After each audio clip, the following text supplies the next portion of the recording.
Movie की शुरुआत में हमें एक मायरा नाम की लड़की दिखाई जाती है जो अपने हस्बैंड एडन के साथ अपनी अच्छी जिंदगी गुजार रही होती है। इनकी एक भांजी होती है जिसका नाम वान्या था और इन दोनों ने इसको अडॉप्ट कर लिया था क्योंकि कुछ दिन पहले ही वान्या के पेरेंट्स की अजीब तरीके से डेथ हो गई थी और मायरा और एडन दोनों वान्या को बहुत ही ज्यादा प्यार करते थे, लेकिन वो अब भी अपनी माँ को बहुत ज्यादा मिस कर रही थी और वो हमेशा उदास रहती थी। और एडन की एक टॉयज फैक्ट्री थी जहाँ पर वो ज्यादातर डॉल्स बनाकर बेचता था और कुछ ही दिन पहले उसने एक डॉल बनाई थी जिसका नाम सबरीना था और ये डॉल बच्चे बहुत ही ज्यादा शौक से खरीद रहे थे। एडन ने अपनी वाइफ मायरा के लिए सबरीना डॉल से बड़ी एक और बड़ी सबरीना डॉल बनाई थी जो कि देखने में बहुत ज्यादा सुंदर लग रही थी और मायरा को एडन का दिया हुआ ये तोहफा बहुत अच्छा लगा था। तभी मूवी का सीन चेंज होता है और हम देखते हैं कि वान्या अपने स्कूल में है और वहाँ पर उसका एक दोस्त चार्ली गेम खेल रहा होता है और इस बच्चे का नाम डिट्टो था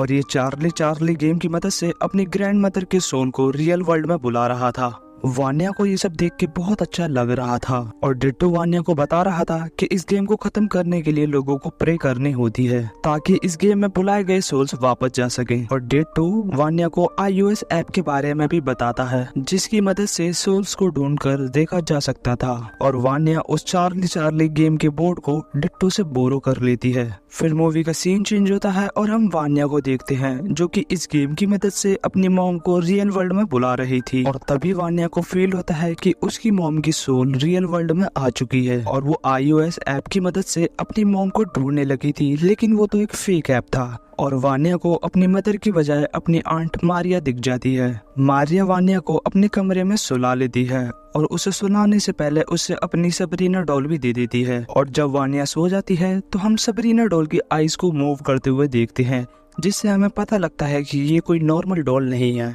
जिससे हमें पता लगता है कि चार्ली गेम में से कोई सोल आई थी और अब वो सबरीना डॉल के अंदर है। और कुछ दिन ऐसे बीत रहे थे तभी हम देखते हैं कि सबरीना डॉल अपने आप अपनी जगह को बदल रही थी और अगले दिन फिर से वान्या उस चार्ली गेम को खेलने लगती है और उस iOS की मदद से सोल को ढूंढने लगती है और तभी कोई वान्या को अलमीरा में खींच लेता है और ये बात वान्या अपनी सुबह आंटी को भी बताती है और मारिया वान्या को समझाती है कि एंटनी अब इस दुनिया में नहीं है, लेकिन एंटनी वहाँ पर मौजूद होती है। तभी अगले दिन मारिया को एंटनी नजर आती है और वो देखते ही देखते एक डीमन में कन्वर्ट हो जाती है और मायरा को मारने की कोशिश करने लगती है और चिल्लाते हुए वहाँ से भागने लगती है और उसकी आवाज सुनकर एडन भी वहाँ पर आ जाता है और ये डीमन भी इन पर अटैक कर देता है और डीमन इनको जाने नहीं देता, पर ये लोग अपनी जान बचाकर कैसे न कैसे वहाँ से भाग जाते हैं। अब इन लोगों को पता लग गया था कि इनके घर में भी किसी न किसी तरह का डीमन है। मारिया और एडन मिस लारास और रेनट से मिलने जाते हैं जो कि पैरानॉर्मल एक्सपर्ट होते हैं। तभी मिस लारास फौरन उनके घर पर जाती है और तभी वो चार्ली गेम की मदद से एंटनी को वापस से उसकी दुनिया में भेजने की कोशिश करती है। इसी दौरान चार्ली गेम के बोर्ड को अपने आप ही आग लग जाती है और वो अपने आप ही चलने लगता है और घर की लाइट भी ऑफ हो जाती है और अंधेरे में ये डीमन वान्या को अपने काबू में कर लेता है और वान्या मिस लैरिस पर हमला कर देती है ताकि वो सब अपनी पैरानॉर्मल एक्टिविटीज ना कर सके। लेकिन मिस लारास इस हमले से बचते हुए वान्या की बॉडी से डीमन को बाहर निकाल लेती है और वो डीमन वान्या की बॉडी से बाहर आकर यानी कि आजाद होकर इन सब पर हमला करने लगता है और इन सब में बहुत ज्यादा फाइट होती है। लेकिन मिस लैरिस उस डीमन को इनके घर के अंदर बंद कर देती है। लैरिस से एक गलती ये हो जाती है कि वो अपने साथ उस सेब्रीना डॉल को भी बाहर ले जाती है और ये डीमन इस सेब्रीना डॉल में घुसकर इनके साथ बाहर आ जाता है। लैरिस इस डीमन को पहचान लेती है और वो बताती है कि इस डीमन का नाम भाग्य है और लैरिस ये भी बताती है कि ये कोई मामूली स्पिरिट नहीं है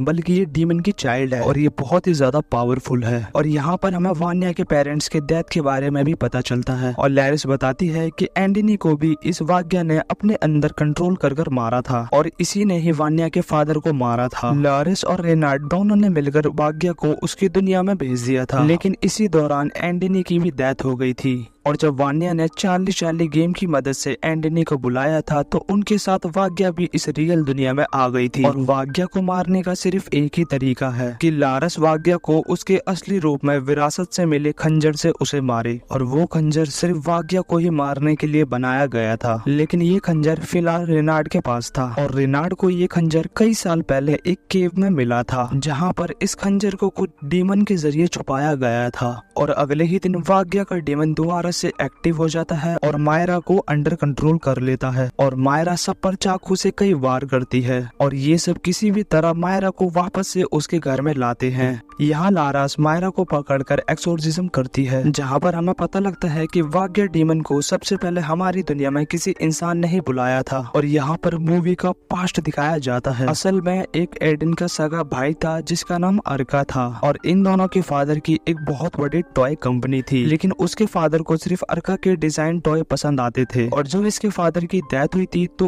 उन्होंने अपनी प्रॉपर्टी का 60% हिस्सा अर्का को दे दिया था और एडन के हिस्से में सिर्फ 40% प्रॉपर्टी आई थी और इस बात से एडन बहुत ज्यादा दुखी हुआ और वो एक मैजिशियन के पास जाता है क्योंकि वो अपने बड़े भाई अर्का को ब्लैक मैजिक के थ्रू मरवाना चाहता था क्योंकि उसे पूरी प्रॉपर्टी चाहिए थी। और उसी मैजिशियन ने भाग्या को हमारी दुनिया में पहली बार बुलाया था और इस डीमन को रहने के लिए एक ह्यूमन बॉडी चाहिए थी और पहले उस डीमन ने अर्का को अंडर कंट्रोल करने की कोशिश की थी, लेकिन अर्का उसके काबू में ना आ सका। तभी उस डीमन ने अर्का की वाइफ एंडनी को अपने अंडर कंट्रोल में कर लिया था। एंडनी और अर्का ही वान्या के असली पेरेंट्स थे और जब लारा ने वाग्या से जमकर मुकाबला करा तो इसी बीच एंडनी और अर्का दोनों की मौत हो गई थी, यानी कि वान्या के पेरेंट्स की मौत का जिम्मेदार सिर्फ एडन था। दूसरी तरफ देखते हैं कि वाग्या को एक और ह्यूमन बॉडी की जरूरत थी और वो एडन को ही अंडर कंट्रोल कर लेता है क्योंकि एडन का जिस्म काफी ज्यादा मजबूत था और तभी एडन इन सभी लोगों पर हमला करने लगता है और रेनार्ड किसी तरीके से इस डीमन को एडन के जिस्म से बाहर निकालता है। अब ये डीमन अपनी असली शक्ल में ही लारास पे हमला कर देता है और इसी दौरान लारास विरासत में मिले उसी खंजर की मदद से वाग्या के डीमन को हमेशा के लिए मार देती है। फिर मूवी का एंडिंग सीन दिखाया जाता है जहां पर पुलिस एडन को गिरफ्तार कर लेती है। फिर हम देखते हैं कि वान्या और मारिया आपस में एक दूसरे के साथ हंसी खुशी जिंदगी गुजार रहे हैं और कुछ ही टाइम बाद लारास और रेनार्ड को एक और पैरानॉर्मल डॉल के बारे में खबर मिलती है और तभी रेनार्ड को पता लगता है कि सेब्रिना डॉल से रिलेटेड एक और केस आया है और यहीं पर मूवी का एंड हो जाता है। अगर आपको ये वीडियो थोड़ी सी भी अच्छी लगी हो तो प्लीज मेरे चैनल को सब्सक्राइब करके वीडियो को लाइक कर देना। Thank you for watching. Bye bye.